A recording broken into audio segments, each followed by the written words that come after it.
សួស្តីអ្នក អូខេថ្ងៃនេះខ្ញុំតែ3នាក់មកវិភាគពួកមកទៅ World Cup នៅថ្ងៃនេះវាមាន4គូអញ្ចឹងគូទី1នៅយប់នេះម៉ោង11អេស្ប៉ាញជួបជាមួយនឹងកូគេវត្តដែរកាប់វើតអេស្ប៉ាញជាមួយនឹងកាប់វើតនៅវេលាម៉ោង11យប់នេះបាទអញ្ចឹងគូទី1អេស្ប៉ាញប៉ះជាមួយនឹងកាប់វើតហ្នឹងអាណាគិតថាអេស្ប៉ាញអាចនឹងយកឈ្នះបានអត់ខ្ញុំគិតថាអេស្ប៉ាញនឹងឈ្នះ 100% គឺ 3-1 ដោយសារអេស្ប៉ាញត្រូវការ3ពិន្ទុនៅប្រកួតបើកឆាកអូខេ Poof អញ្ចឹងចាំមិនរណាញជឿជាក់មែនថាអេស្ប៉ាញឈ្នះដោយសារ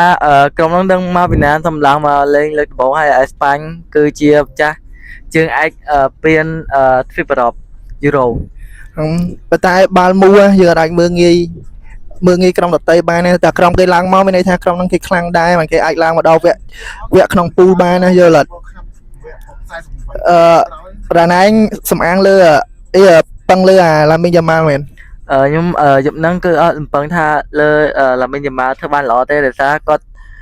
ទំជាពីរបួសអញ្ចឹងអាចធ្វើឲ្យបានច្រើនណាជិះជាក់លើ Ferran Torres យប់ហ្នឹងខំមកថា Ferran Torres អាចជួយអេស្ប៉ាញឈ្នះលើក្រុម Cape Verde នឹងបានចាឥឡូវថាលទ្ធផលមែន3-1 ចុះសម្រាប់រាត្រីគិតថាអេស្ប៉ាញអាចយកឈ្នះបានអត់នេះយប់ហ្នឹងខ្ញុំគិតថាឈ្នះប៉ុន្តែវាអត់ឈ្នះស្រួលពេកដូចអាឡម៉ង់មួយកូរ៉ូកាវយប់មិញអញ្ចឹងគិតថាអាចនឹងយកឈ្នះប្រហែលគ្រាប់តាមខ្ញុំដឹងព្រោះអាឡាមីយ៉ាម៉ាតាមខ្ញុំគិតមើលទៅអាឡាមីយ៉ាម៉ាអាចនឹងអត់